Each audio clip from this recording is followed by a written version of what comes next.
Hey guys, it's Courtney, and today we are going to be making a 5-minute card. Well, we're actually going to be making 3 of them, and I think maybe it took me a little bit longer than 5 minutes. But I'm going to be using these distress inks or distress oxide inks for all 3. The first one, I'm going to do some ink blending. So I am using a mini ergonomic brush by Pink and Main. I'm going to start off with the peacock feathers on the top, then go to Salty Ocean, then the Blueprint Sketch, Chipped Sapphire, and Dusty Concord on the bottom. I'm working on a piece of Bristol Smooth cardstock, and this is cut to 5.5 by 4.25. And you can see that I'm not really worried about my blending the first time around. I'm kind of just laying down my color, getting the paper saturated a little bit. And once I reach the bottom, that's when I'll actually worry about them blending. So this is where I'll go in with a little bit heavier hand with this final color and kind of go between the Dusty Concord and the Chipped Sapphire, making sure that those 2 colors blend before I move on to the Chipped Sapphire and the Blueprint Sketch. Now, I don't typically blend on Bristol Smooth, but I know the other 2 panels I'm using Bristol Smooth, so I kind of just went with all 3. I like the regular Nina Solar White for ink blending. I think you get I don't know, just much more bold, intense colors. I feel like the Bristol Smooth, while it's easy to blend on the paper, it kind of tones down the color a little bit, which isn't exactly my style, but it worked. So I'm just working my way up towards the top of the panel, making sure, working on 2 colors at a time, and then moving on to the next pair. Finishing off with this peacock feathers on the top. I did get a few smudges from my fingers on the bottom because the ink does stay wet for a very long time. So I just had to go back and add a little bit more over that, and I was easily able to blend right over it.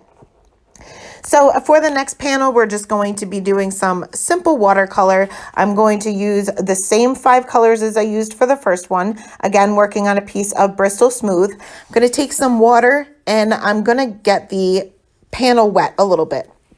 And this is just so that my colors move. Now, the Bristol Smooth is not watercolor paper. It can hold a lot of water if I can hold on to the paper. It can hold a lot of water, but it kind of, it just doesn't move the way watercolor paper will. And it will kind of dry a little bit faster. The water will start seeping in the paper instead of laying right on top of it.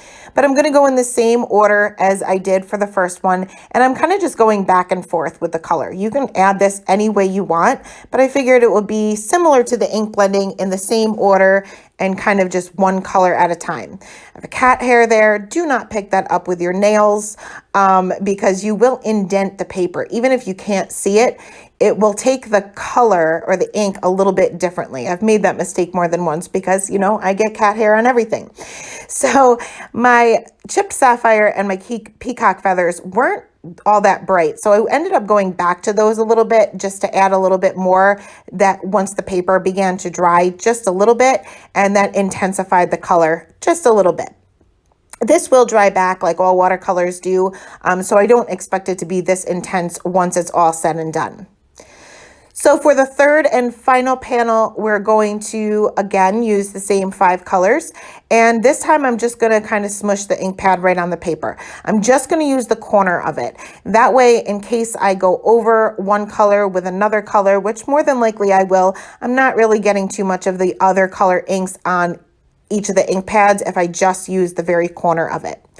So once I have all of the colors down, I am just going to take a mini mister. You can use any kind of spray bottle here, and I'm just going to get it wet. And I'm going to let the colors do what they want to do. You will have a lot of puddles with this, so just keep that in mind. It's going to kind of all pool to the sides, especially if you don't tape it down like I didn't. So I just use a paper towel and kind of just let those puddles kind of absorb into the paper towel. I'm not putting the paper towel right on the paper or else I'm going to take away the color too. I kind of just bring it to those little puddles and let it absorb. So I put these panels aside to dry. It doesn't take that long, but now we're going to add our snow. I'm not using a stencil. I'm not using a stamp. We're just going to add a bunch of snow. I'm going to start with just clean water, and I'm going to spatter that on. Take a piece of paper towel or microfiber cloth, whatever you want, and just lay that on top. Now that's going to remove some of the color, but it certainly doesn't look like snow. So next I'm going to use some white acrylic paint. You can just get this at the craft store. I've had this forever, and it's almost gone. As you can see, I struggled to get some out, but a little goes a long way. You don't need too much. I'm going to use that same paintbrush and just add a drop of water to thin it down so that I can spatter it. But this will be a little bit more opaque and it will look more like snow flurries. It won't be totally opaque, but it will be it'll show up a lot more than just the water spatters. So next I'm going to bring in some gouache, and I do not have any more white gouache. The cap totally stuck to it and I wasn't able to get it off. So this is an ice blue, which is not obviously going to be white, but it will look pretty with these colors. I'm going to add some of this pixie dust to the gouache instead of water, and this is super sparkly, and I know that it's very hard to see on camera, but this is so much more sparkly than a shimmer pen or anything else. I mean, this has a ton of sparkle. So I'm just going to water that down just like I did with the acrylic paint, and again spatter that on. Very hard to see on camera, but this will add a little bit of texture as well because the gouache doesn't necessarily seep into the paper. It kind of lays on top of it, so we'll add just a little bit of texture.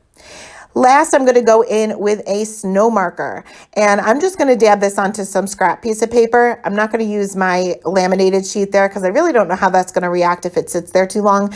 And I'm just going to take my paintbrush, and this time when I spatter, I'm super close to the paper because I want big spatters. So I'm probably like 2 inches, if that, above the paper, to make sure that I don't really get this everywhere else like I did with everything else. So you can see the mess I've made. So I gave that just a minute to dry, not even a minute, 10 seconds. And then I took my heat gun and heated that up. Now when the snow marker, you use your heat gun with the snow marker, it bubbles up to give it the texture of snow. So we have the flat water spatters, then we have the opaque acrylic paint spatters. Then we have a little bit of dimension with the gouache, and then we have all of this puffy snow with a snow marker. So it really looks like a snow flurry. So I am going to put this aside and I'm going to do the same thing with the other two. You want to make sure that your panels are dry, but you'll see how light they've become, which I'm fine with. But once I spatter on the water, you're going to see that it really didn't react the same way as it did with the ink blending. And that's simply because these were already watered down. So you're not going to get that oxidized effect that these inks get with just ink blending or stamping because we've already used water with them. So you're not going to get as much of a impact with it. But I'm going to go on with the acrylic paint once again, as well as the gouache. And I felt like I just needed more shimmer. I didn't add this to the first one, but I so needed more shimmer. So I'm going to take some of this pixie dust from Ink on 3, and I'm just going to spatter this on by itself. It has a little dropper there, so it's super easy to use, and I'm just going to spatter that. You're not going to be able to see this on camera, but when you move these panels around, all of that shimmer, you can see all that shimmer. It's so pretty.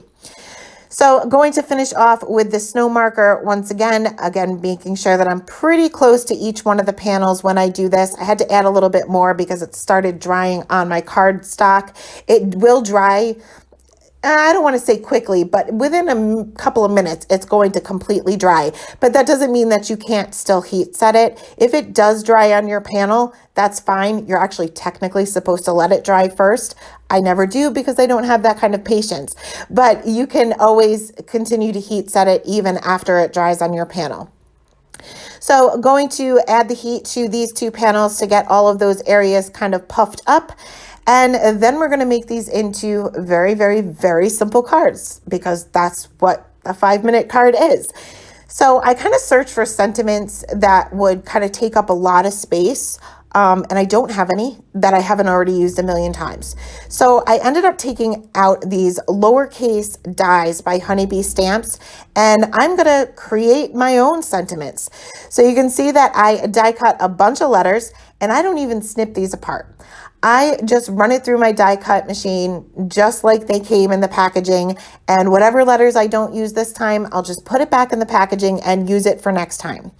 So I rummaged through all of these letters and ended up making it spell out "Let It Snow," and kind of just got those letters out and then took out my panel that I'm going to use. I ended up trimming this one down just a little bit by 1/4 of an inch, adhered that to an A2 size top folding note card, and then I can arrange my letters on my actual card the way I want it to be, trying to space them out the best I can, but I'm not always the best at that. But once I do have the placement for them, then I can go ahead and stick them down. I'm going to use some Tombow Mono multi-glue to stick these down because it gives me a couple of seconds to shift things around if needed. Now I do have some dimension on here, so kind of remember that you may have to work around all of those little snow globs, but I really didn't have any problem getting these to stick down. So I'm going to add a little bit of shimmer, or a lot of shimmer, to these letters, and I'm going to bring out that pixie dust again, and I'm just going to paint it on. You can certainly use a regular shimmer pen by Nuvo or Spectrum Noir, Wink of Stella, whatever you have in your stash. I just wanted it super shimmery because I didn't add the shimmer to the background on this one. Oh, yes, I did. Yes, I did add the shimmer to the background on this one, but there's no such thing as too much. So I painted that on, and you know what's coming next. You guys know it's glossy accents. So I added the glossy accents to the letters just to add even more shine and dimension. And once it does dry, I'll be able to see all of that shimmer right through those letters. So that is it. Here's a quick look at all 3 of the cards that I created in just over 5 minutes a piece, I would say. But today's collaborator is Yvette, who is also making a 5-minute card. I will link her video below, as well as all of the supplies that I used today. Thank you guys so much for stopping by, and I'll see you again tomorrow for the last day of the Christmas card series. Bye, guys.